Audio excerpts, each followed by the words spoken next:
Good evening, everyone. I'm Linsey Davis. Thanks so much for streaming with us. We are following several breaking news stories tonight, including major developments in that dockworkers strike. The strike now suspended, but for how long?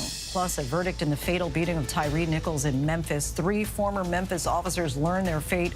Meanwhile, to the unlikely allies on the campaign trail, Vice President Kamala Harris and former Republican Congresswoman Liz Cheney together in the battleground state of Wisconsin, saying this a short time ago. What January 6th shows us is that there is not an ounce of compassion in Donald Trump. He is petty, he is vindictive, and he is cruel. And Donald Trump is not fit to lead this good and great nation.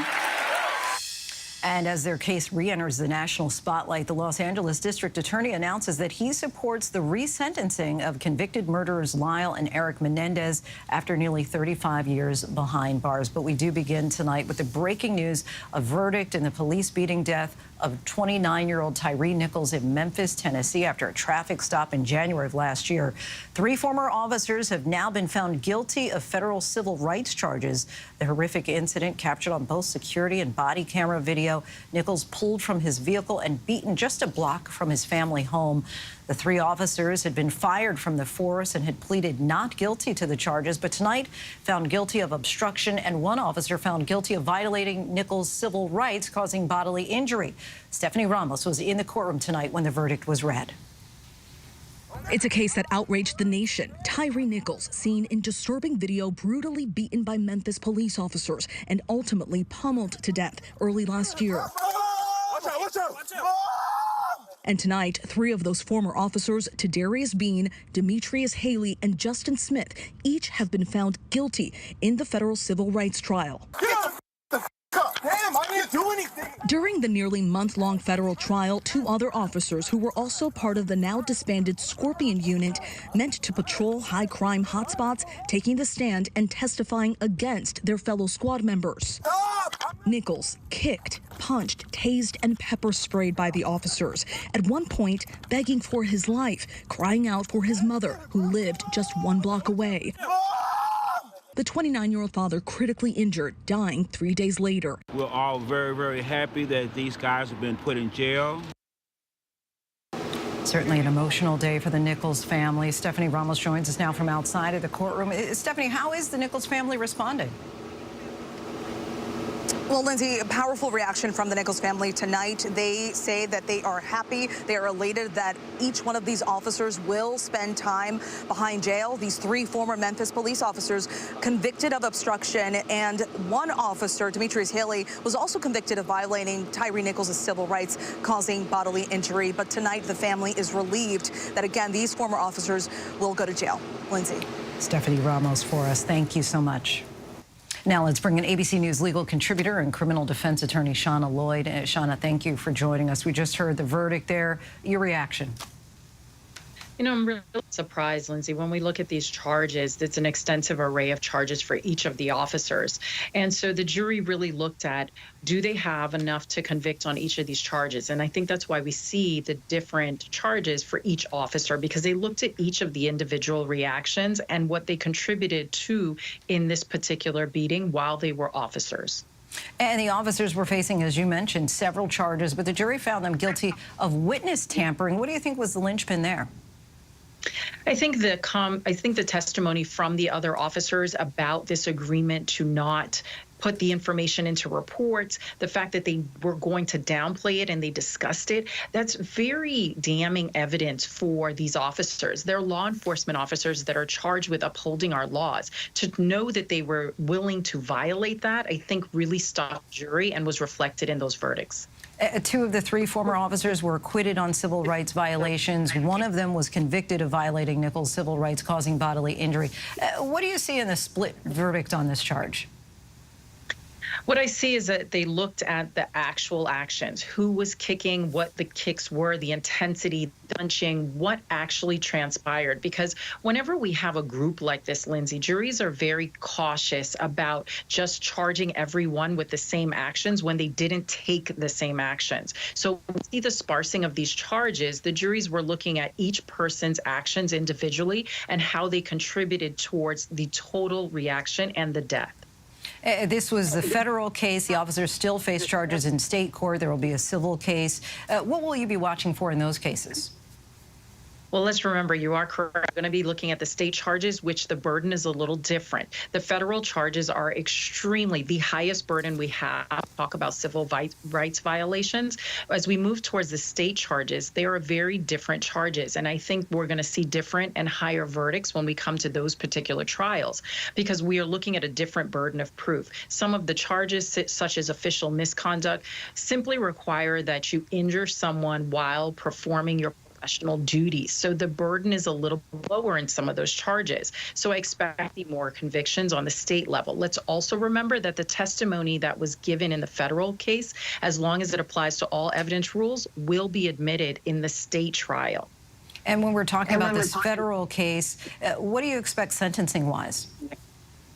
When we look at sentencing, the judge does have the discretion, and we look at a significant amount of time. We're looking up to 20 years on some of these charges. So I expect to see them on the higher end, especially because there's a number of aggravating factors. They were operating under the color of law, which means that they were law enforcement officers. They had a duty to serve and protect, and they violated those duties. So I expect the sentencing to be on the mid to higher range for these particular officers. Shauna Lloyd, always appreciate your insight and time. Thank you. Thank you. And now breaking news involving that dock workers strike that has crippled shipping all along the East Coast and the Gulf. The union is suspending the strike until January 15th. Elizabeth Schulze has been following this story from the beginning. She joins us now from the port in Bayonne, New Jersey. Elizabeth, what can you tell us about this new deal? Linsey, sources familiar with the negotiations tell us that the union and the shipping industry group have reached a tentative agreement that will suspend this strike until January 15th. This agreement covers wages. Both sides will then return to the negotiating table in January to resolve outstanding issues. We have seen this strike already last 3 days. 47,000 dock workers walked off the job for the first time in nearly 50 years. And since then, Linsey, we have seen 14 vital ports all along the East and Gulf coasts at a virtual standstill. No cargo has been loaded on or off during that time. Now the expectation is that could start to move forward again, Linsey. So, but as you've hinted at, this isn't completely over. What happens next? It's not. So what we know now, the union tells us they will be back on the job, some of them as early as 8 a.m. tomorrow. They would start their operations again. But one thing we've been following is that there has already been a backlog of ships just from this strike already. We've seen nearly 60 ships waiting to dock off the coasts all along the East and Gulf coasts. Those ships will now need to get in line to get those products into the ports. And what we learned is that it will take about a week for every day of the strike just to clear this backlog, so there will be some ripple effects. The good news, Linsey, is that the consumer shouldn't feel a major impact of this. We talked about how higher prices result from a prolonged strike. This likely can be absorbed from the economy, so you shouldn't see higher prices when it comes to groceries or other goods they are trying to buy, especially ahead of the holidays, Linsey. Collective sigh of relief from us all. Elizabeth Schulze, Exactly. our thanks to you. Joining us now is New York Times global economics correspondent Peter Goodman. He's also the author of the recently published How the World Ran Out of Everything Inside the Global Supply Chain. Peter, thanks so much for joining us, especially on short notice. So we had heard earlier that both sides were getting closer. You and I had talked, and I said, if you were a betting man, how much longer did you think that this takes? You said, hey, it could be over tonight. From your lips to God's ears, it sounds like there is an agreement. What do you think it took to get this over the finish line? Well, I think it took some pressure from the politicians. I mean, I think the president and the vice president were not at all happy about the prospect of the revival of inflation as a major subject of conversation in American homes just a few weeks before a presidential election that could very well hinge on economic sentiments. I think they were also very reluctant to wade in and formally intervene and order an 80-day cooling off period under this 1947 law, the Taft-Hartley Act, and so this reflects pressure that was more informal, but it seems like the port operators upped their offer to 62% raises over 6 weeks, and they've punted on the most difficult issue to resolve. That's the question of automation. I mean, the port workers look at automation as a threat to their paychecks. They see it as a way to undercut their capacity to do things like wage strikes in pursuit of better pay. And, this could all be back upon us once they negotiate again. This only extends things till January 15th, but it removes this as a kind of political ticking time bomb in the run-up to the presidential election. And so for now, the dock workers are suspending their strike until January 15th, as you just discussed, 5 days before the inauguration. So what happens at the negotiating table between now and then? Do they continue having their talks in the meantime? I mean, that's what they've said in a statement, that they'll get back to work. They'll load and unload cargo, which removes the threat of all this disruption to the supply chain. We don't have to rush out and buy bananas. There will be bananas on the shelves. More seriously, we'll have auto parts, soybeans will get exported. Normally once we clear through this backlog, that could take a couple of weeks, but it shouldn't be that disruptive. The economic damage should be fairly minimal. And then they will hash out what to do about automation, which has long been a sticking point in relations between dock workers and the owners of the ports. And we know that Transportation Secretary Pete Buttigieg and others in the Biden administration were helping to facilitate these negotiations. Can we anticipate at all a victory lap, perhaps, from the Biden administration? Well, I think it'll be a quiet victory lap because I think they want to kind of minimize their fingerprints. I mean, yes, they might want to take some credit for avoiding a serious economic disruption, but they don't want to send the message to organized labor or even the implication that they force them to compromise on this huge issue of automation. I think they'll be grateful for this to disappear as much as possible as a story rather than emphasize it as some sort of great victory of presidential power. And politics aside, Americans were just weeks away from starting their holiday shopping in earnest. I imagine that business owners are also celebrating. Yeah, I mean, the holiday shopping was less of a threat because companies have seen this coming for months. And, as somebody who runs a big freight forwarding company put it to me, this is Ryan Peterson, the CEO of Flexport, most of his customers were sitting on 2 months of extra inventory because they've been filling their warehouses in anticipation of labor troubles. And it doesn't seem like the holiday season will be a problem. But, more significantly, we're not going to run out of auto parts that could have threatened jobs at auto plants. We're going to be able to make pharmaceuticals. And again, farming interests will be able to export. We won't be worrying about prices going up because of disruption to the supply chain. Good news all around. New York Times global economics correspondent Peter Goodman. So appreciate your time. Thank you. Vice President Harris hit the campaign trail in Wisconsin with former Republican Congresswoman Liz Cheney, the daughter of Vice President Dick Cheney, who's also endorsing Harris. Meanwhile, former First Lady Melania Trump breaks with her husband, taking a stand to support abortion. Rachel Scott will have more on that, but we start with Mary Bruce on the campaign trail with just 33 days until the election. Tonight, Vice President Kamala Harris in Ripon, Wisconsin, the town considered the birthplace of the Republican Party, standing shoulder to shoulder with former Republican Congresswoman Liz Cheney. Thank you. Cheney, daughter of former Republican Vice President Dick Cheney, was a 3-term Congresswoman and the 3rd-ranking Republican in the House before going on to chair the January 6th committee. Endorsing Harris, she declared Donald Trump a danger to democracy. I know that the most conservative of conservative values is fidelity to our Constitution.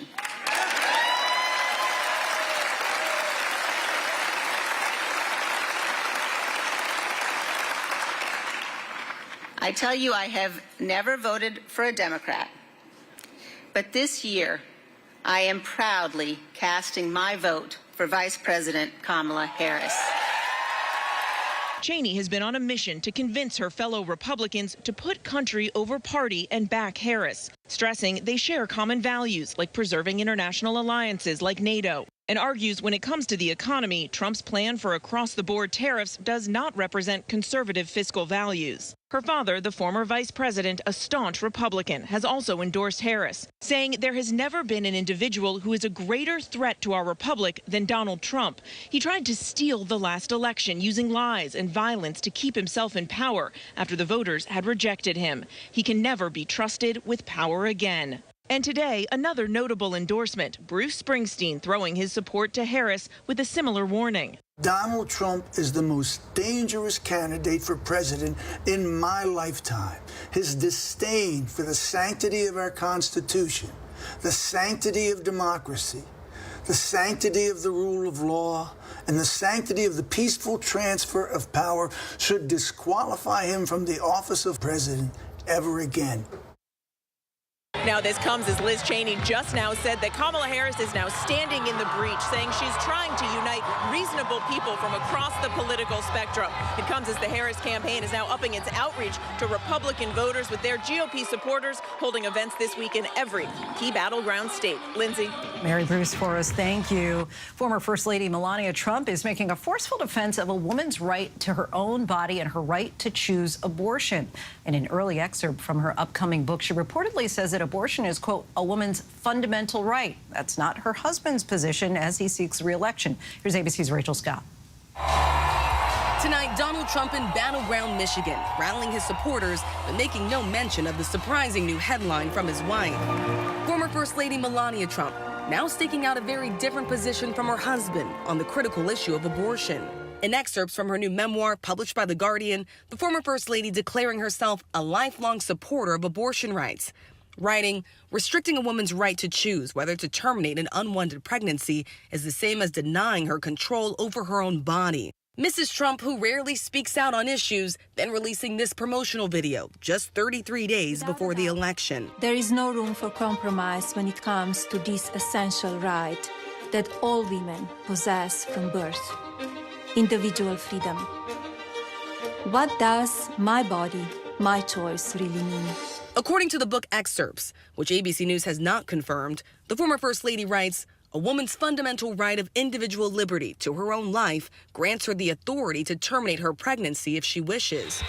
But in none of the published excerpts does Mrs. Trump address her husband's key role in eliminating a woman's constitutional right to an abortion. I, Neil M. Gorsuch. The former president has often boasted of appointing 3 of the Supreme Court justices who overturned Roe v. Wade. Nobody has ever done more for right to life than Donald Trump. I put 3 Supreme Court justices who all voted, and they got something that they've been fighting for 64 years. Throughout his presidency, Trump proclaimed himself a staunch opponent of abortion rights. I'm proud to be the most pro-life president in American history. Now, with the election fast approaching and Trump struggling to win over some women voters, he insists he wanted the matter of abortion returned to the states. Vice President Kamala Harris says, don't be fooled. He intended for them to undo the protections of Roe v. Wade. And as he intended, they did. Now, in more than 20 states, there is a Trump abortion ban. Tonight, Donald Trump responding to his wife's new words. We spoke about it, and I said, you have to write what you believe. I'm not going to tell you what to do. You have to write what you believe. Certainly provocative. Rachel Scott joins us now from Saginaw, Michigan. Rachel, we only have excerpts from the book publisher at this point. It seems that there are still a lot of questions about what else Melania Trump has to say. Yeah, so many questions, because mainly none of these passages that have been released so far on Melania Trump's book make any mention about Roe versus Wade being overturned or her husband's role in appointing 3 of the Supreme Court justices who ultimately supported that decision. And remember, when Roe versus Wade was overturned, she did not speak out then. She hardly is even out on the campaign trail now. She is making her position known now, just 33 days out from the November election, Lindsay. The timing certainly interesting. All right, Rachel Scott for us. Thanks so much, Rachel. Next tonight, Hurricane Helene, now the deadliest storm to hit the U.S. mainland since Katrina nearly 20 years ago. At least 215 people are now confirmed dead and hundreds remain unaccounted for. New images show the terrible reach and lingering impact of the storm. Take a look. A camper plunges over a raging waterfall at a dam in Virginia. You see that right there. Floodwaters also tore through this plastics factory in Tennessee. 2 workers there were killed. And today, President Biden toured the damage in Florida and also Georgia. Morgan Norwood is in North Carolina again tonight. Tonight, the staggering human toll from Hurricane Helene. More than 200 killed, countless communities crippled. In Asheville, the North Carolina National Guard working 24/7 to get those supplies out into the field. We've been running supplies to fire stations, homeless shelters, schools where they have temporary airfields set up just to get the supplies out so they can distribute those out to communities, just to get them to people in need who are stranded or just low on supplies. But with hundreds of roads impassable, troops can only go so far. Outside Asheville and Swannanoa, we found volunteers using pack mules to get insulin over those last rugged steps up the mountain to families in need. Thank you guys for clearing the path. You know, to be able to put 4 or 5 mules in a row, you know, with one person leading them, you know, they're able to carry 150 pounds each to get supplies, which is more effective. Meanwhile, in Tennessee, the Attorney General launching a criminal investigation into the owner of the Impact Plastics factory in Irwin. Videos posted to social media showing Helene's floodwater swallowing cars in the factory's parking lot. 2 employees did not survive. Jacob Ingram, among some workers alleging permission to leave the facility, came too late. I went and asked one of the higher-ups if we could leave, and they told us not to leave yet, that they had to go make sure that it was okay for us to leave with another higher-up. The company says it will cooperate fully, writing, "At no time were employees told that they would be fired if they left the facility." And tonight, we're learning more about the victims. Grandparents Jerry and Marcia Savage were teenage sweethearts, married more than 50 years. They were killed when a tree fell on their Beach Island, South Carolina home. Their son says they were found in each other's arms in a final embrace. So many heart-wrenching stories like theirs, and Morgan joins us now from Western North Carolina. Morgan, what else are you learning about search efforts for those who remain unaccounted for? Hi, Lindsay. Yes, there's still a desperate search effort here in Western North Carolina. In fact, the Buncombe County Sheriff says more than 200 people still unaccounted for tonight. Lindsay. Morgan Norwood for us. Thanks so much, Morgan. A federal judge has cleared the way for President Biden's student loan forgiveness plan to move forward. The judge allowed a temporary restraining order to expire that prevented the president from discharging student loan debt. The program grants partial loan or full debt forgiveness to more than 25 million Americans who qualify. It was announced after the Supreme Court blocked the president's first attempt at student loan relief. A former Colorado County clerk has been sentenced to 9 years behind bars for tampering with voting systems. Former Mesa County clerk Tina Peters was convicted of leading a data breach scheme in an attempt to show that voting machines were used to rig the 2020 election against Donald Trump. Peters gave access to Mesa County's election software to an associate of Mike Lindell, known as the My Pillow Guy. Sensitive data then soon showed up on the internet. A one-time hero to election deniers, Peters has been unapologetic about what happened. Next tonight, as the Middle East braces for Israel's retaliation to Iran's unprecedented missile attack, Israeli forces are stepping up their campaign in Lebanon and acknowledging that an American man is among those killed in an Israeli airstrike in Beirut. Ian Pannell is in Beirut tonight. Tonight, Israel pounding Lebanon for the 11th straight day as it readies a response to that massive Iranian missile attack. Israel claiming it hit 15 Hezbollah targets here in Beirut, including a commander.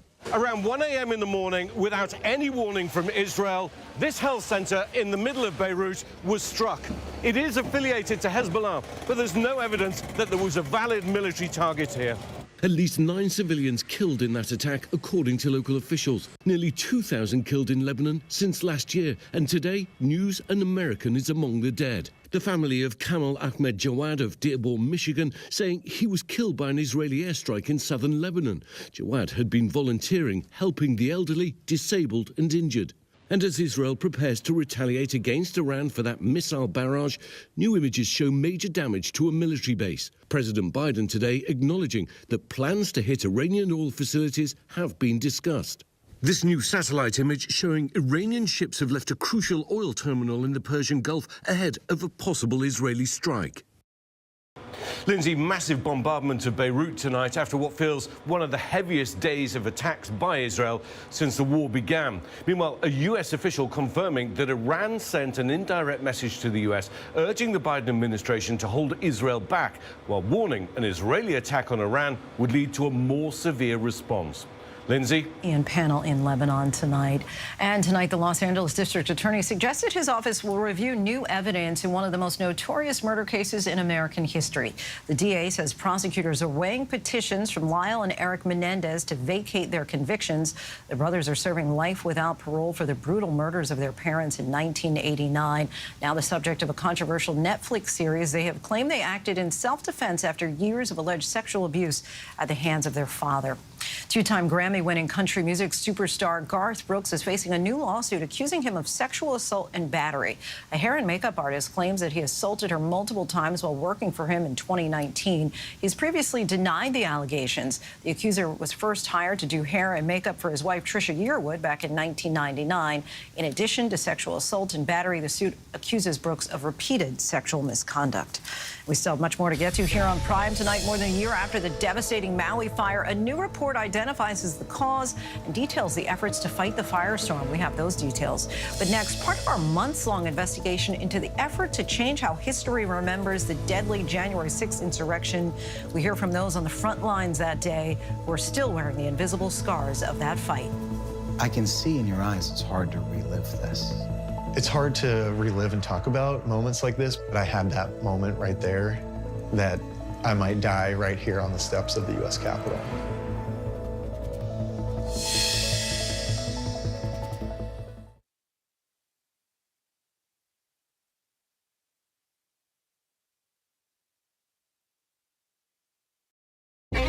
Did you kill Mary Yoder?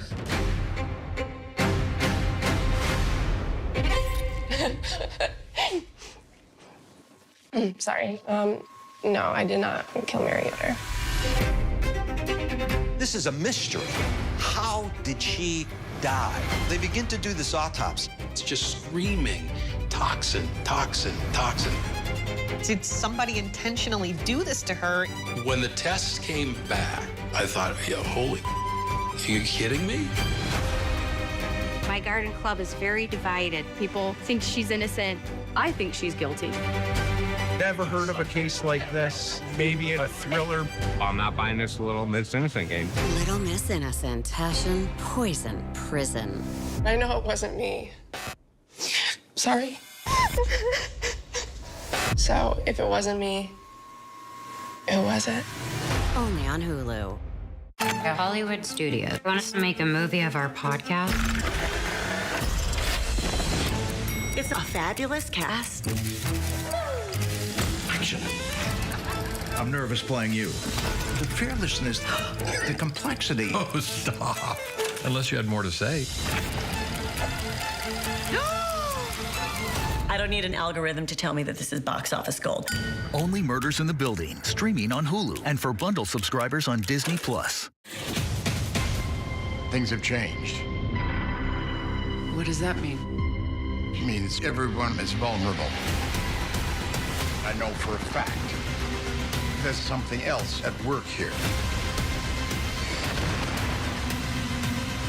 When you put blood on the ground, there's no going back from it. FX is the old man. All new Thursdays at 10 on FX. Stream on Hulu. I love this version of me. America's #1 most watched daytime talk show is ABC's The View. You all heard it here first. I love it. I'm there for it. Hot topics, political views. That's what we're about. Voices that matter. It all goes down right here. That's why it's called the what? The View. I love it. I'm all in. Second that. This is going to be must-see TV, and so much could happen.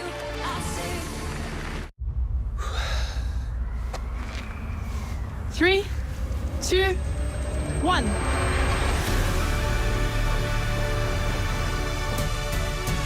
It's a 24/7 life together. It's not about the fear or the risk. It's about the love of flying. 3, 2, 1.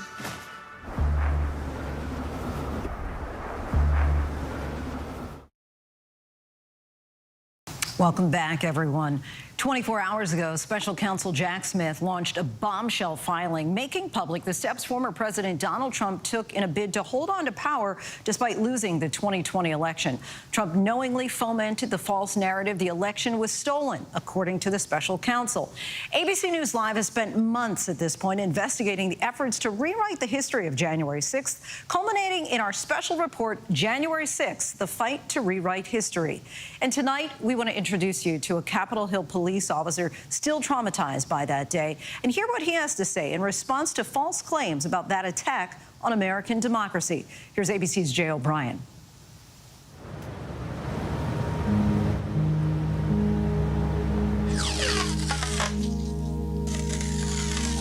I think of myself that I am an artist first, was a police officer second. I feel like with my art, I can express myself in ways that I could not otherwise verbalize. This is a very popular print. Is how Winston Panjan copes. I've been holding on to it, and so when I'm creating, it's letting go. What he's been holding on to. They moved with me from D.C. Is the trauma of January 6th. And that's where the violence occurred. Winston was a Capitol police officer that day. Some parts of that day are still a blur, but some parts are really crystal clear. I remember hearing radio calls of officers yelling for help, that the line had been breached. They sounded panicked and like they really needed help. So in my mind, that was one of the first indicators, hey, maybe this is not just a normal protest. He and his team, dressed in full riot gear, then rushed to the Capitol's West Front, the site of some of the most brutal violence against police officers seen that day. We were so outnumbered. There just were not enough of us. We had all started, to fight with this mob, get pulled in different directions, trying to protect different windows and doors. Before I knew it, I was punched in my face, and I was knocked on my back. My helmet came down, and it felt like someone was on top of me, and I couldn't see anything. And I remember just thinking, I have to protect my gun. What were they saying to you? They were saying all sorts of things like, President Trump sent us.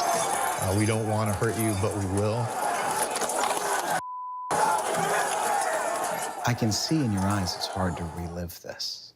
It's hard to relive and talk about moments like this, but I had that moment right there that I might die right here on the steps of the U.S. Capitol.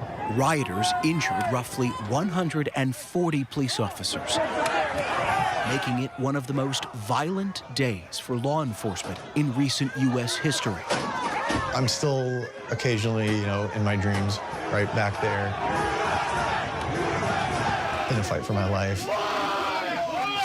Are you worried that never goes away? I am, I guess, yeah. 4 officers who responded to the Capitol attack have since died by suicide. Officer Brian Sicknick suffered multiple strokes hours after he was pepper sprayed by rioters. The D.C. medical examiner ruled he died of natural causes, but said his experience on January 6th played a role in his condition. Dozens of others, like Winston, have invisible scars that may never fully heal. Is that you? That is a self-portrait of me that I did from a photo taken of me that night. I'd been in riot gear for, at that point, probably almost 12 hours. I just remember being thankful that I was going home. This is my Congressional Gold Medal. Winston went back to work soon after and was there serving on the Capitol Police Force as the memory of January 6th began to be politicized. He's since left law enforcement. Right after January 6th, it seemed like everybody was on the same page. This is not okay. And then very quickly, the narrative shifted. And that was really difficult to see. We showed Winston what Derek Evans, a convicted Capitol rioter and former congressional candidate, told us about January 6th. Do I think that anyone should be fighting police officers? No, I do not. I think it's wrong to do that. The police officers are the ones that really started the whole violence over there. Oh, come on, nothing? It's not true at all. We were there protecting. We were there to hold a line. We're not pushing back unless we're pushed on first. So it's completely ridiculous. I'm glad he acknowledges that police should not be attacked. It seems like there's a very basic level of understanding there, perhaps. Multiple accused January 6th rioters have put forward defenses claiming they were incited to violence by police. None have been successful in court. It's so dismissive. It's so disrespectful. He says one more thing that I was going to leave it there, but he says one more thing. If you want to believe that these police officers did no wrong for the first time in history, that's fine. I think it's interesting that you're taking somewhat of an anti-police stance. Well, when I sort of am, absolutely. So they say back the blue, Blue Lives Matter, until they don't. You could say they were violent for whatever reason, they were caught up in the crowd, but then to not grow up and say, look, what happened was wrong, what I did was wrong, and I am sorry, that's where, how can we forgive them? This is the most volatile, complex, dynamic, and dangerous threat environment that I've experienced in the 40 years that I've worked in law enforcement and homeland security. John Cohen is an ABC News contributor and former counterterrorism official for the Department of Homeland Security, whose job it was to track threats emerging at home in the immediate aftermath of January 6th. What we saw on violent extremist forums and in other platforms where anti-government groups tended to communicate is the belief that January 6th was the beginning. It wasn't the culmination. It's misinformation about the Capitol attack that now worries Cohen the most. When you have mainstream figures in politics or the media mimicking the same narratives we're seeing on terrorist or violent extremist forums, then that creates the perfect storm for violence. And the more people that consume and believe those narratives, the higher the likelihood we will see violence. As the Republican nominee, Donald Trump has made rewriting the history of January 6th a signature of his campaign, telling ABC's Rachel Scott he would pardon rioters that assaulted police officers. My question is on those rioters who assaulted officers. You have to would you pardon what's those going to people? happen? Oh, absolutely, I would. You would pardon those? If they're innocent, I would pardon them. They've been convicted. And by the way, a Trump pardon is exactly what convicted Capitol rioter Rachel Powell told us she's waiting for behind bars. If Trump gets in, he's promising us a pardon, and this call is from a federal prison. That he will pardon us if he gets in and they don't steal the next election. Several of Powell's fellow January 6th inmates feel the same, she told us. And to prove it, mailed us this photo, smuggled out of her federal prison cell, showing her and 3 other January 6th defendants smiling with the words Trump 2024 scrawled up top. I would want to know why they did what they did, and I'd be curious to know if they have remorse today. I think that's what I would want to know, because loyalty to one man to alter your life negatively, to go to prison for years, I mean, I would ask them, was it worth it? How do you think history should remember January 6th then? I don't even think it's really worth remembering. It's been blown out of proportion by the media. It's not worth remembering? It's not that big of an event when you really get down to the truth of this. Years after rioters attacked the foundations of American democracy. Ashley Babbitt! Ashley Babbitt! Truth is the new battlefield. A fight waged at this January 6th vigil held every night for 2 years now. Edward Vallejo, Salvador Vassallo, outside the Washington, D.C. jail. And that community here first bonded by Trump's lies of a stolen election. This is President Trump's signature right here. That's Donald Trump's signature right there? Yes, sir. Is now held together by their new cause.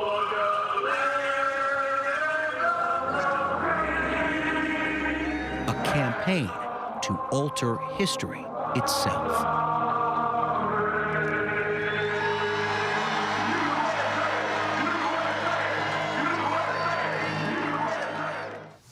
A day that has certainly left an indelible mark. Our thanks to J.L. Bryan for that. You can watch the full special, January 6th, The Fight to Rewrite History, tonight at 8:30 p.m. Eastern and 9:30 p.m. Pacific time here on ABC News Live. Still much more to get to here on Prime. Coming up, the ABC News exclusive in the case of Linsey Shiver, the Georgia mother accused of plotting to kill her husband. We hear from her alleged accomplice. But next, dungeon crawler, shadow ban, and spotted lanternfly. Just a few of the hundreds of new words that were just added to the English dictionary. What other words made it onto the list? Do we have the answers by the numbers?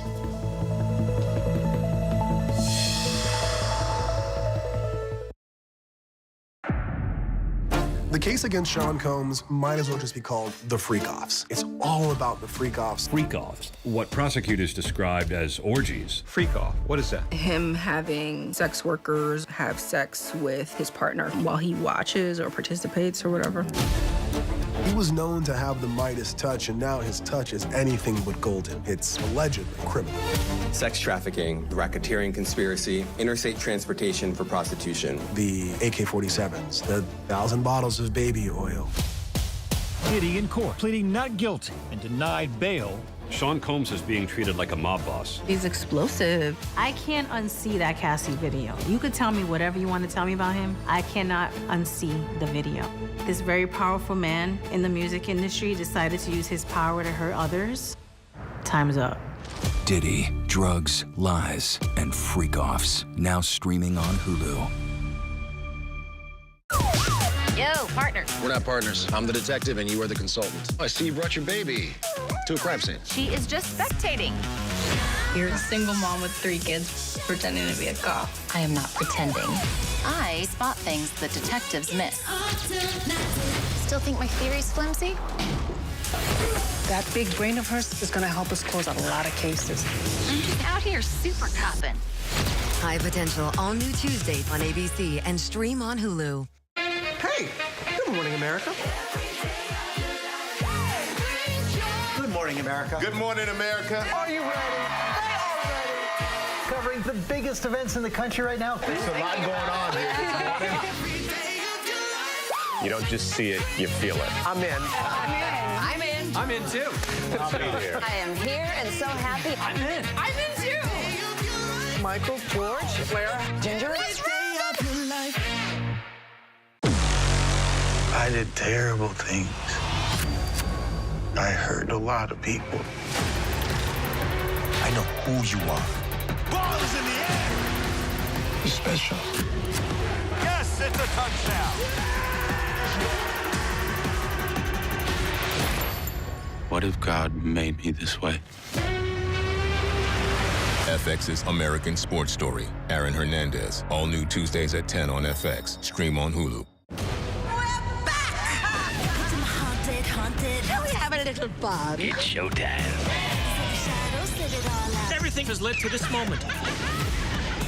Now we have everything we need. No, not everything. Get a free demon possession with every exorcism. That's right, Lydia. Marvelous. 31 Nights of Halloween. Watch all October on Freeform. Friday night. Sex and betrayal and lies. It's one of the greatest true crime stories of all time. A beautiful young nurse brutally murdered in cold blood. There was another piece of evidence, a bite mark. Well, lo and behold, the bite mark came from a woman. Investigators began zeroing in on the 25-year veteran of the LAPD. A bite, a bullet, and a broken heart. All new 2020, Friday night on ABC. Reporting from Tel Aviv, I'm Martha Raddatz. Wherever the story is, we'll take you there. You're streaming ABC News Live.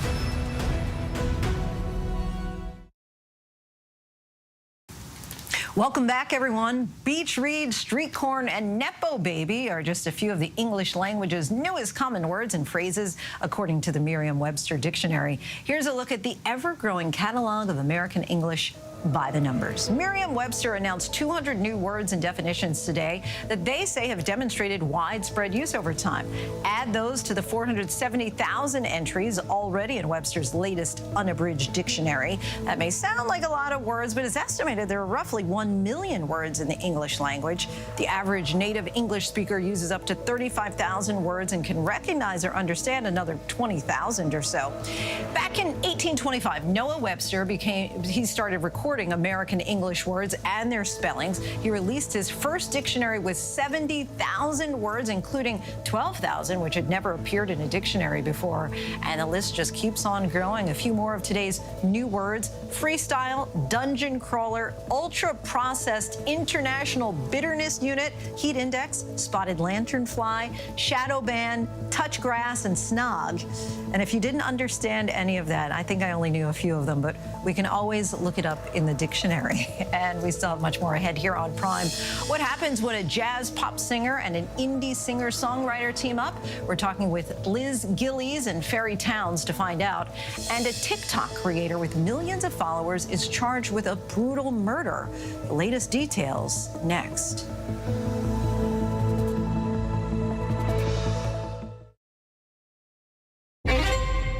Did you kill Mary Yoder?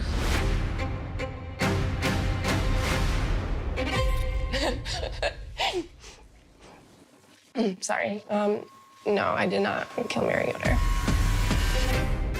So it was a normal day until Mary started getting sick.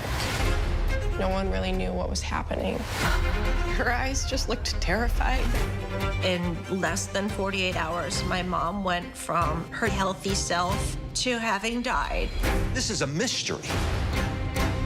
How did she die? They begin to do this autopsy.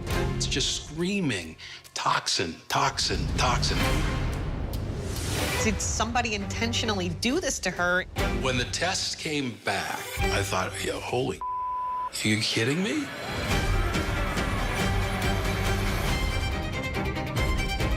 I had dated Adam. I was scared of him. It changed the way I see the world. She was really afraid for her life. I do think Bill could have killed Mary. His wife died in July, and in November, he was dating his sister-in-law. There was nothing in the world that was making sense at that point. Caitlin Conley was guilty as sin. Are you okay? I'm scared. This girl thought she was smarter than everybody else. But there's another side to Caitlin Conley. Well, I'm not buying this little Miss Innocent game. Sequoia's a very small town. Everybody knows everybody. My garden club is very divided. People think she's innocent. I think she's guilty. Ever heard of a case like this? Maybe a thriller? It was pure evil. We weren't quite sure what was coming next. I know it wasn't me. Sorry.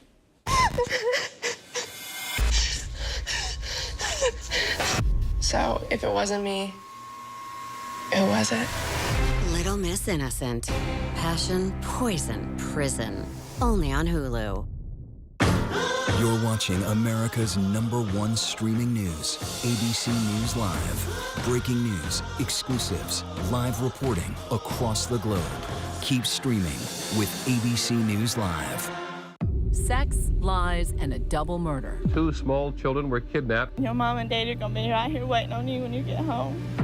When the twist came, then it completely exploded.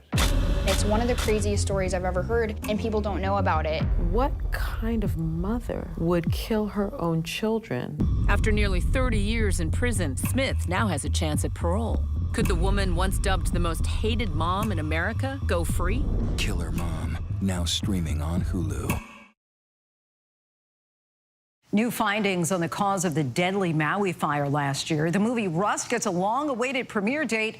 And get your ballots ready. Fat Bear Week is here. These stories and more in tonight's Rundown.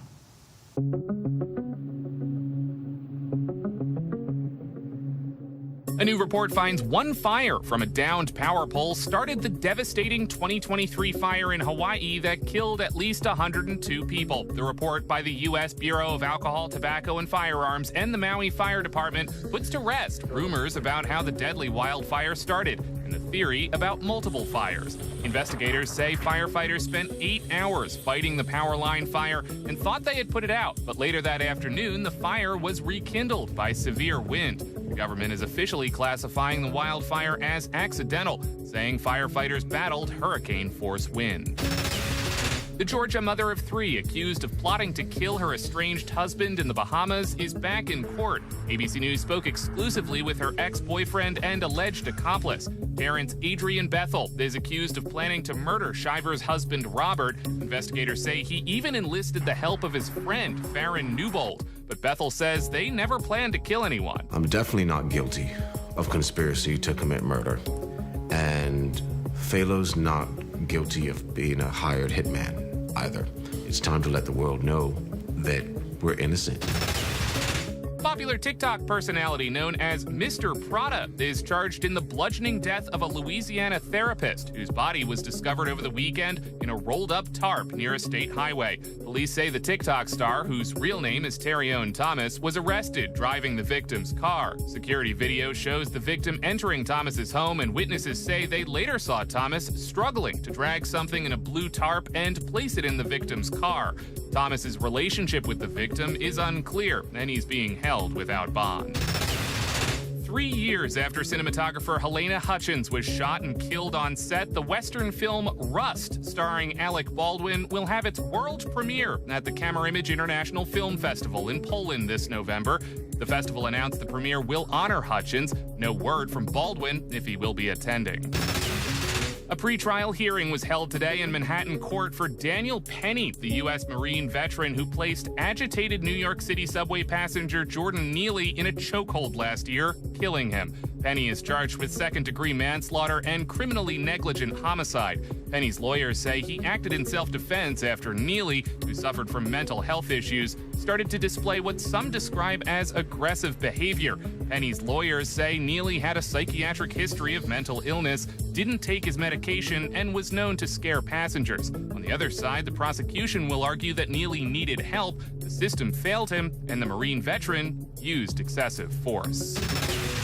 Fat Bear Week has kicked off at Katmai National Park in Alaska. The annual single elimination tournament highlights the remarkable transformation of brown bears at Brooks River in Katmai National Park, Alaska, as they prepare for hibernation. The public can vote online for the bear that demonstrates the most impressive weight gain as they feast on salmon in preparation for the colder months. It's a match made in folk pop heaven. Liz Gillies, known for her role as Jade West from Victorious and Fallen Carrington from the Netflix series Dynasty, is teaming up with indie singer-songwriter Fairy Towns to create an acoustic and country-inspired sound. Tomorrow, they're releasing their first single as a duo called What You've Done. Let's take a listen. Maybe it's just what I need. Look at what you've done. Look at what you've done. Liz and Fairy, kind enough to join us in studio. Thank you, ladies. Thank you. Thank you for having us. So you all have both released music independently. Why decide to join forces now? We met a couple years ago through a mutual friend in the industry. I have infamously never released music of my own. I always release covers or it's something with a show. And Julia has a lot of wonderful music out, and your album just came out when? This summer, July. Yes. Yeah, and so I was like, she's really doing it. She's gonna inspire me to actually put something out. We write well together, we sound good together, and it was very organic, and it just sort of happened. How is the co-writing experience when you're used to doing it, perhaps by yourself? I think we both have been in so many rooms, and that process alone can be draining. And you know, you're working with a bunch of different producers and writers that are all into different genres, and you wind up with songs that are all different from each other. But when Liz and I started to write together, I think we found that both of our musical influences were pretty much the same. Yeah. And the collaboration was just so easy breezy and awesome. And you mentioned your album, which came out this summer, The Side Effects of Happiness. Yes. Many people know you from American Idol Yes. as well. Once you all partnered, did you feel that it made your music sound different? Yeah, I mean, it was a relief to get to explore the, the folk Americana side of my artistry and writing career, because again, some of my biggest influences are Joni Mitchell, and then Liz, and hers are too, and the music we were writing just so happened to fall so naturally in that lane. Yeah, we led with Joni as an influence, and I don't play guitar, and Julia plays so well and picks so well that I was like, oh, we're doing this, and we're doing this hard. So yeah, and I think the other music we've written maybe falls more into that category, and this is maybe a little more. It's funny, people keep saying country and we laugh about it. I think I just have an accidental twang in my voice that leads it that way, but we never set out to write country, but we'll take it, I guess. I know, It's a East good Coast vibe. girls. Yeah, two East Coasters, not so much. And you also did Songs from Home with Seth MacFarlane. Yeah. And so how would you say that the themes differ from that album till now? Sure. Well, my thing is I just don't know a lot of music from now. So I'd say from the 40s to the end of the 70s, I know everything, and then I sort of drop off. So my love has always been folk music and Laurel Canyon and classic rock, and then jazz and standards. And so I'm checking one box with Seth and then another with Julie, and I'm lucky to get to be doing both. And I think I'll continue to do all of it, or, you know, molds of all of it, and twisting genres, because that's just what I love. But yeah. What can your fans expect from music going forward? More together, more individually, collectively? Both, I think. Yeah. We definitely have something else planned soon, actually. And together? Yeah, we wrote a lot of music, and we plan on putting it out. And I think while we are in the mode of putting it out, we should just continue to do so. And so that's our plan, and we have a lot more coming. Any dreams from this time next year, we want to be doing X?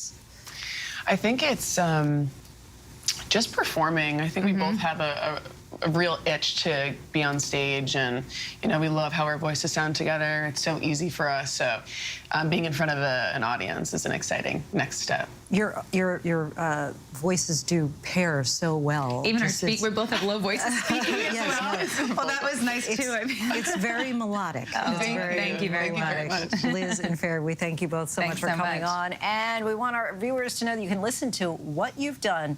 It's now available on music streaming platforms tomorrow. And that is our show for this hour. I'm Linsey Davis. Be sure to stay tuned to ABC News Live for more context and analysis of the day's top stories. Thanks so much for streaming with us.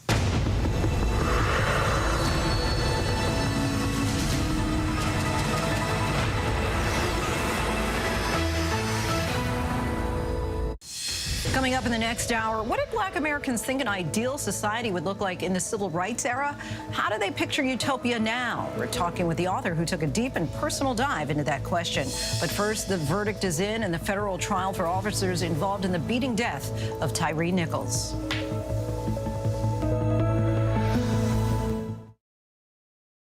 Hey, like $1 million bucks, baby, like $1 million bucks. Like $1 million pesos. Ladies and gentlemen, please welcome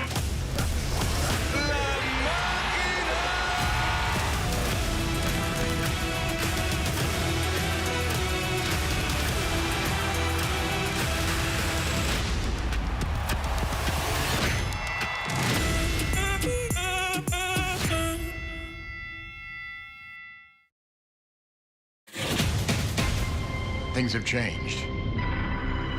What does that mean? It means everyone is vulnerable. I know for a fact there's something else at work here. When you put blood on the ground, there's no going back from it. FX is the old man. All new Thursdays at 10 on FX. Stream on Hulu. One great idea can change your life. That's what Shark Tank does. That's the American dream right there. This calling is for my kids. What you've done is remarkable. I'm going to make you an offer. One of the most innovative things I've seen in my life. This could be our biggest deal ever. Emmy-winning Shark Tank season premiere October 18th on ABC and stream on Hulu. Trick or treat! When I flick this switch, there'll be a horrible noise and a terrible odor. Will it hurt? Pain like you've never known. Oh! Seems risky. I am much satisfied. What? You scared? This is happiness. We love Halloween. Got me. He's a bit silly. Turning the machine off. Do you feel good? What does it take to be the most watched newscast in America? An operation to capture ISIS fighters. Is this our Combat Operations Center?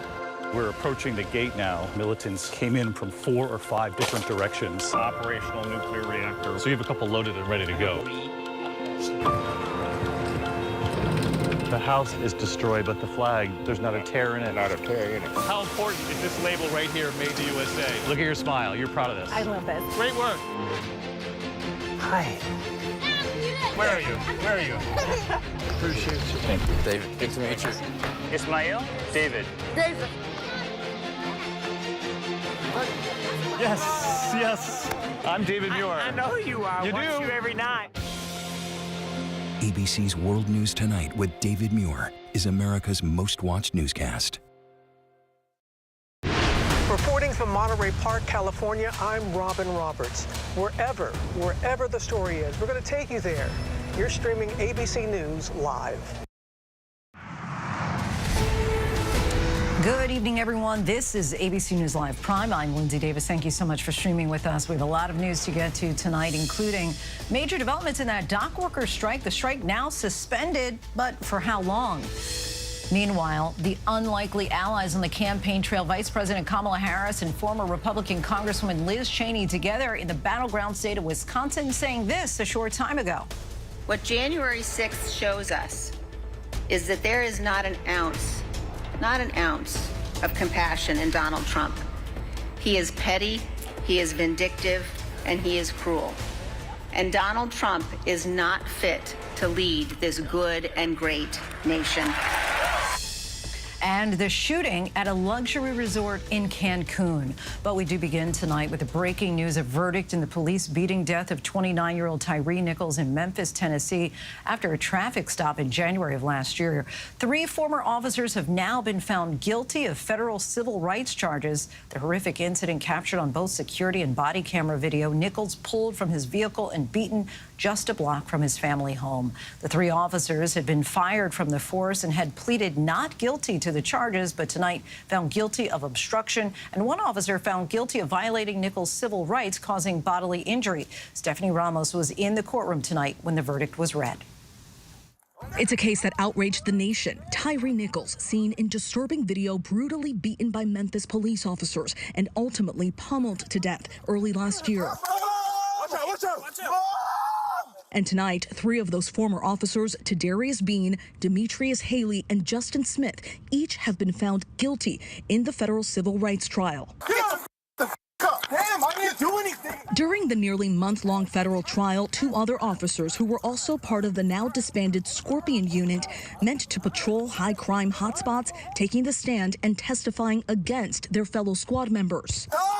Nichols kicked, punched, tased, and pepper sprayed by the officers, at one point begging for his life, crying out for his mother, who lived just 1 block away. The 29-year-old father critically injured, dying 3 days later. We're all very, very happy that these guys have been put in jail. Almost reporting. And now breaking news involving that dock worker strike that has crippled shipping all along the East Coast and the Gulf. The union is suspending the strike until January 15th. Elizabeth Schulze has been following this story from the beginning. She joins us now from the port in Bayonne, New Jersey. Elizabeth, what can you tell us about this new deal? Linsey, sources familiar with the negotiations tell us that the union and the shipping industry group have reached a tentative agreement that will suspend this strike until January 15th. This agreement covers wages. Both sides will then return to the negotiating table in January to resolve outstanding issues. We have seen this strike already last 3 days. 47,000 dock workers walked off the job for the first time in nearly 50 years. And since then, Linsey, we have seen 14 vital ports all along the East and Gulf coasts at a virtual standstill. No cargo has been loaded on or off during that time. Now the expectation is that could start to move forward again, Linsey. So, but as you've hinted at, this isn't completely over. What happens next? It's not. So what we know now, the union tells us they will be back on the job, some of them as early as 8 a.m. tomorrow. They would start their operations again. But one thing we've been following is that there has already been a backlog of ships just from this strike already. We've seen nearly 60 ships waiting to dock off the coasts all along the East and Gulf coasts. Those ships will now need to get in line to get those products into the ports. And what we learned is that it will take about a week for every day of the strike just to clear this backlog, so there will be some ripple effects. The good news, Lindsay, is that the consumer shouldn't feel a major impact of this. We talked about how higher prices result from a prolonged strike. This likely can be absorbed from the economy, so you shouldn't see higher prices when it comes to groceries or other goods that you're trying to buy, especially ahead of the holidays. Lindsay. Collective sigh of relief from us all. Elizabeth Schulze, Exactly. our thanks to you. Today, Vice President Harris hit the campaign trail in Wisconsin with former Republican Congresswoman Liz Cheney, the daughter of Vice President Dick Cheney, who's also endorsing Harris. Mary Bruce has more. Tonight, Vice President Kamala Harris in Ripon, Wisconsin, the town considered the birthplace of the Republican Party, standing shoulder to shoulder with former Republican Congresswoman Liz Cheney. Cheney, daughter of former Republican Vice President Dick Cheney, was a 3-term Congresswoman and the 3rd-ranking Republican in the House before going on to chair the January 6th committee. Endorsing Harris, she declared Donald Trump a danger to democracy. I know that the most conservative of conservative values is fidelity to our Constitution.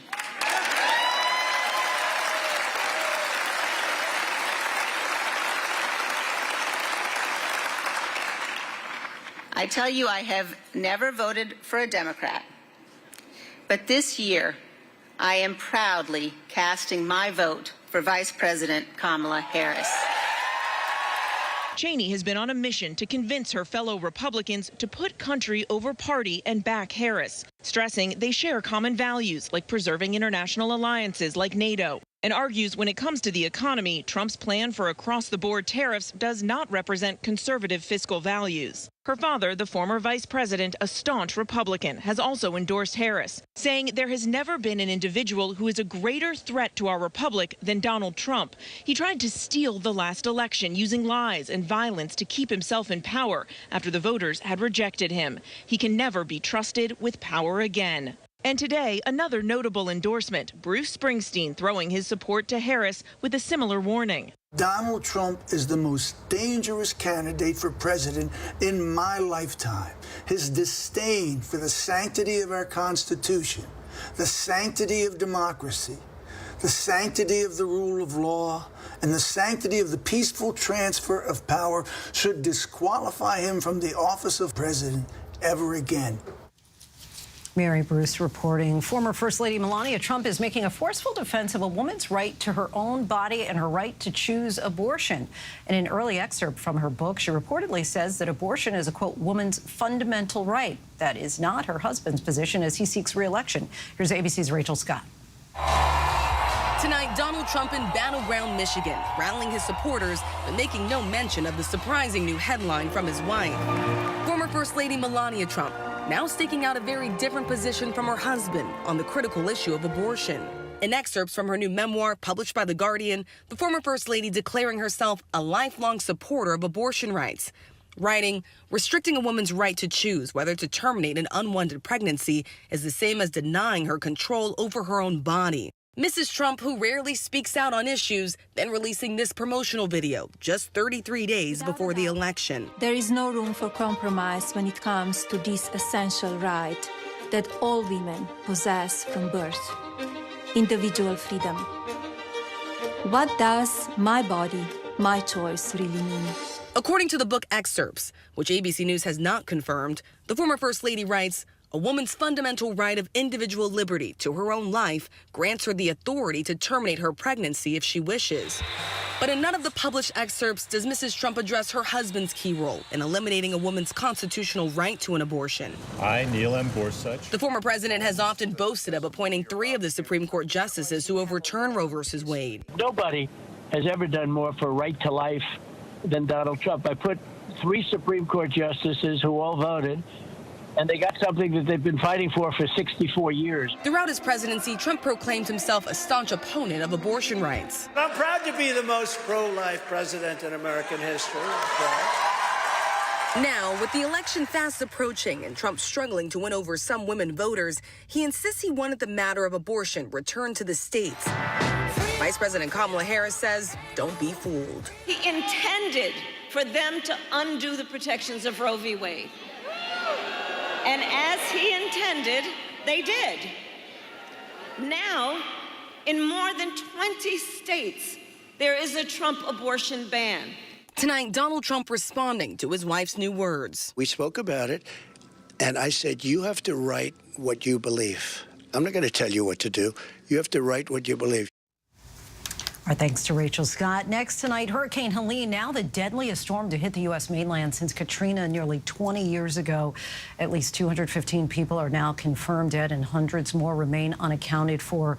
New images show the terrible reach and lingering impact of the storm. Here, a camper plunges over a raging waterfall at a dam in Virginia. Floodwaters also tore through this plastics factory in Tennessee. 2 workers there were killed. And today, President Biden toured the damage in Florida and Georgia. Morgan Norwood is in North Carolina again tonight. Tonight, the staggering human toll from Hurricane Helene. More than 200 killed, countless communities crippled. In Asheville, the North Carolina National Guard working 24/7 to get those supplies out into the field. We've been running supplies to fire stations, homeless shelters, schools where they have temporary airfields set up just to get the supplies out so they can distribute those out to communities, just to get them to people in need who are stranded or just low on supplies. But with hundreds of roads impassable, troops can only go so far. Outside Asheville and Swannanoa, we found volunteers using pack mules to get insulin over those last rugged steps up the mountain to families in need. Thank you guys for clearing the path. You know, to be able to put 4 or 5 mules in a row, you know, with one person leading them, you know, they're able to carry 150 pounds each to get supplies, which is more effective.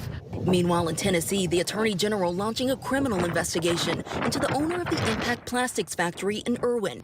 Videos posted to social media showing Helene's floodwaters swallowing cars in the factory's parking lot. 2 employees did not survive.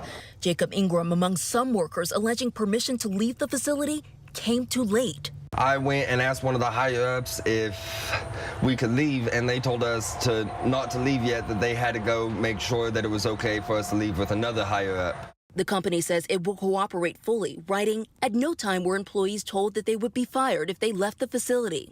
And tonight, we're learning more about the victims. Grandparents Jerry and Marcia Savage were teenage sweethearts, married more than 50 years. They were killed when a tree fell on their Beach Island, South Carolina home. Their son says they were found in each other's arms in a final embrace. So tragic. Our thanks to Morgan for that. Tonight, the Los Angeles District Attorney suggested his office will review new evidence in one of the most notorious murder cases in American history, saying prosecutors are weighing petitions from Lyle and Eric Menendez to vacate their convictions.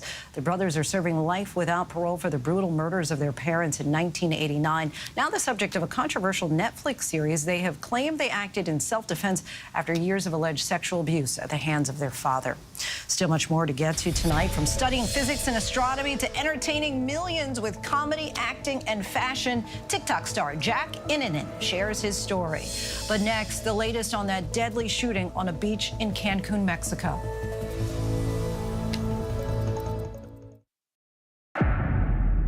The case against Sean Combs might as well just be called the freak-offs. It's all about the freak-offs. Freak-offs, what prosecutors described as orgies. Freak-off, what is that? Him having sex workers have sex with his partner while he watches or participates or whatever. He was known to have the Midas touch, and now his touch is anything but golden. It's allegedly criminal. Sex trafficking, racketeering conspiracy, interstate transportation for prostitution. The AK-47s, the 1,000 bottles of baby oil. Diddy in court, pleading not guilty and denied bail. Sean Combs is being treated like a mob boss. He's explosive. I can't unsee that Cassie video. You could tell me whatever you want to tell me about him. I cannot unsee the video. This very powerful man in the music industry decided to use his power to hurt others. Time's up. Diddy, drugs, lies, and freak-offs. Now streaming on Hulu. From Hollywood, it's Dancing with the Stars. You know who I am, ain't had to say my name. Stick it up like Tetris, but this money ain't a game. One question, how I eat, call I star. I get money, I'm a star. I get money, I'm a star. Dancing with the Stars returns for a 2-night event starting Monday, October 7th. This ship is heaven. There should be no guilt on a pleasure cruise. Doctor, it's your job to keep everybody alive. No pulse. She's in VFib. 1, 2, 3. Clear. I have a pulse. You're gonna be okay.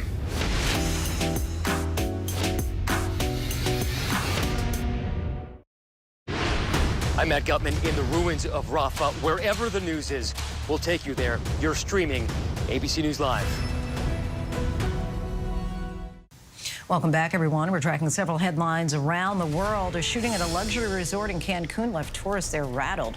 Authorities say 2 suspects walked up to a man on the beach and shot and killed him. They then fled, with at least one taking off on a jet ski. They've yet to be caught, and thankfully no tourists were targeted or injured.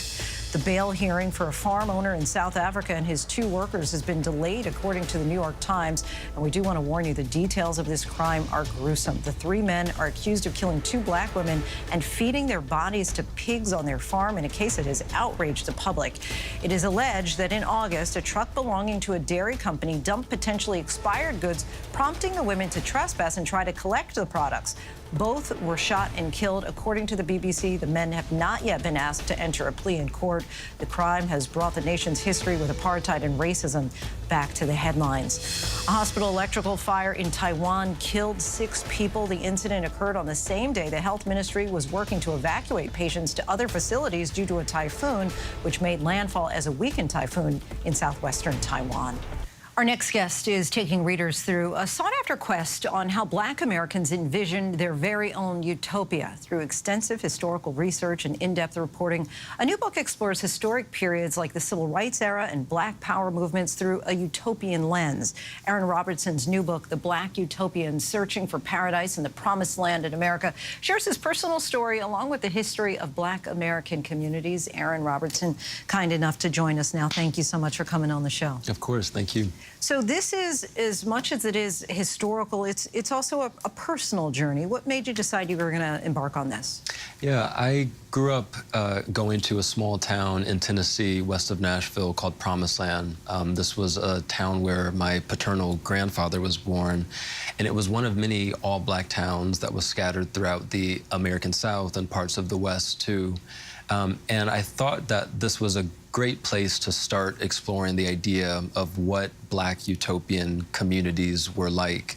So I wanted to write a history that stretched from the 19th century into the 21st century, you know, starting with a very personal lens.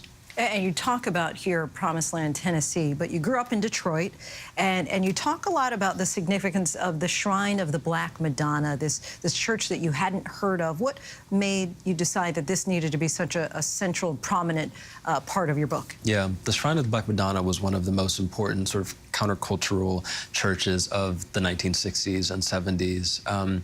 It was known for the work of its pastor, Albert Clegg Jr., who was one of the people who established what was called Black liberation theology. So his mission was to redefine the meaning of Christianity and to apply it to Black American life. But the church was also a hub for the Black counterculture. So it was a part of the Black arts movement. Its work extended into, you know, politics and economics and education as well.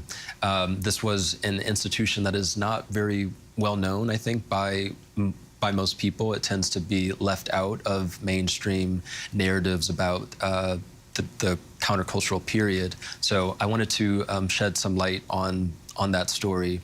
And also, it was a great example of a radical Black community that was driven by social, you know, visionaries. And I wanted to root that in Detroit, a place that tends to be depicted as a kind of American dystopia, but I wanted to present a different kind of narrative. By presenting this forgotten and in many cases unknown history of this search for a more fair America, what do you hope mostly that readers will take away? Yeah, I really want people to understand that the stories that we tell about Black American history, as much as some are rooted in stories of oppression and pain, there is also a lot creativity and really radical attempts to transform the world and also to hold on to a sense of what is possible in the future. I wanted to kind of avoid a story that hinged on despair and explore what optimism meant for so many Black communities throughout American history. And during your exploration, what do you feel you learned about the Black community and yourself? Yeah, I think that in writing about utopian communities, one of the things that I kind of hold on to is a real sense of my own, individuality. But also, I think there was something about the beauty of communalism and collective action that really drew me in. I think I want to kind of create a similar sense of community in my own life. And so that is sort of what I'm thinking about at the end of this project. Because the search continues today. That's right. It never really stops. All right. We thank you, Aaron, so much for coming on the show. Thank you. Really appreciate it. Want our viewers to know the Black Utopians Searching for Paradise in the Promised Land in America is now available wherever books are sold. And still to come, TikTok. We chat with an influencer who went from studying the stars to rubbing elbows with them. When we return, stay with us.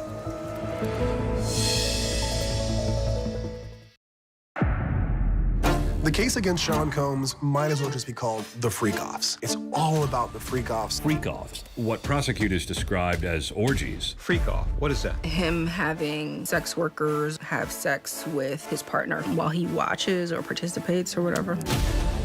He was known to have the Midas touch, and now his touch is anything but golden. It's allegedly criminal.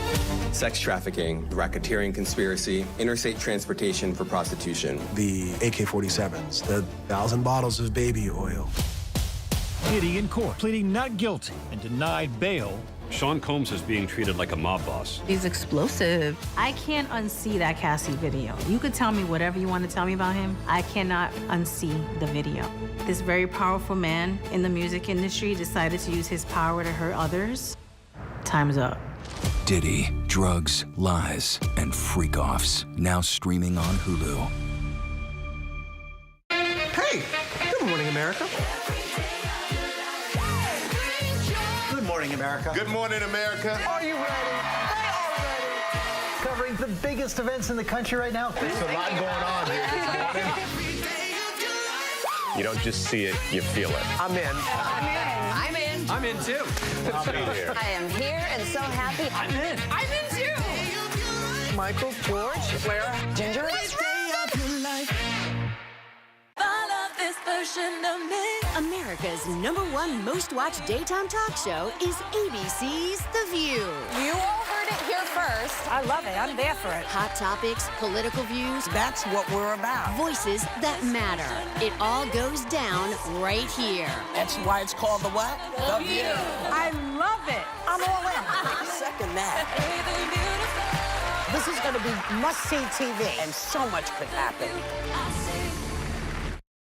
We turn now to our weekly segment, TikTok, where we take a closer look at the story behind the sensation. Our next guest got his start on social media in college, but before transitioning to full-time content creation, Jack Innanen was studying physics and astronomy at the University of Toronto. He's since left science behind to entertain millions on TikTok with his comedy, acting, and fashion presence. Let's take a look. It's an engagement ring. Oh my God, I'm sorry. Congratulations. Oh, no, I don't know her. What? Yeah, I like to show up to fancy restaurants on Valentine's Day and slip engagement rings into random girls' champagne glasses so that they think that they're being proposed to, but they're not. Evil! Bite your tongue. That's just terrorizing people's relationships. Also, presumably, wildly expensive? Very expensive.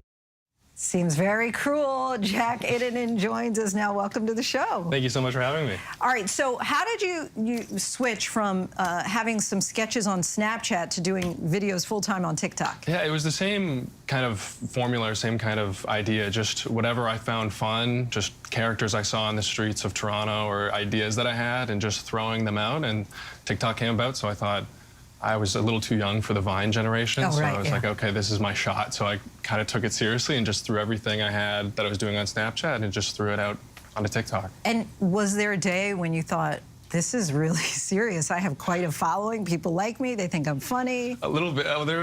I took it, like I come from that science background, and so my dad is very goal-oriented, so I it was September 1st, 2019, I set out the goal to reach a certain following by Halloween, and I gave myself I was going to post every day. So it was about a 2-month period I was posting every day back in 2019 that I was very serious about growing and being consistent.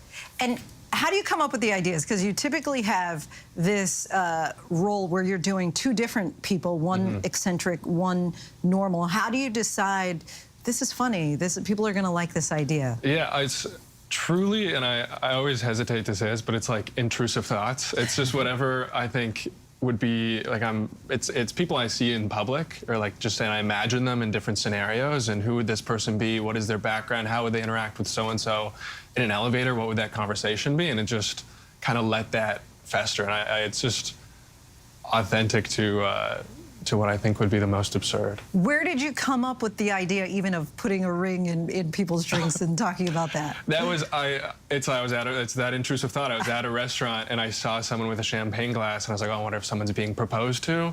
Oh, I wonder if you did put an engagement ring, would someone question it? Like, what is the thing there? And just let that thought go. It is funny and cruel all at the same time. All right, so tell us what you can about FX's pilot comedy that you're working on, Snowflakes. Yeah, it's very exciting. It's I've been on a TV show called The Office Movers in Canada, but this is my first kind of major network show. And we shot the pilot, but I'm actually leaving to Toronto tomorrow to go shoot the whole season. It's been picked up and coming out in spring. So it's a hilarious ensemble comedy, kind of Gen Z Friends in a way. Very exciting, because you got a lot going on. You're acting, you're doing comedy, and then there's the fashion. You've actually already collaborated with Ralph Lauren, Louis Vuitton. How did this come about? That was just a fun aspect of being on social media. It's something I've always loved, and wearing fun clothes and being involved in that world is really fun and kind of auxiliary to anything I'm doing in entertainment, but has just been a really fun expression of self and getting into this world that I'm not a part of, but it's fun to kind of bring a bit of personality or maybe a little bit of comedy to it. Are you surprised? I know you said you were already very planned out and had the milestones and benchmarks. Are you surprised that from doing TikTok videos, you've been able to explode and open up all these new doors? Oh, for sure. People always were like, is this a stepping stone? And I was like, I just love doing this, but slowly doors have been opening, and it's been so fun, and I'm here for the ride, kind of, and trying to make the most of it and having the most fun and making the funniest stories I can. Well, keep people laughing and smiling, and we thank you for doing that. Really appreciate you joining us tonight on this TikTok. And you can check out Jack on TikTok at Young Jack INNN as he chases passion in every direction. And that is our show for tonight. I'm Linsey Davis. ABC News Live is here for you all night with the latest news, context, and analysis. You can always find us on Hulu, Roku, Pluto TV, the ABC News app, and, of course, on abcnews.com. Thanks so much for streaming with us. Have a great night.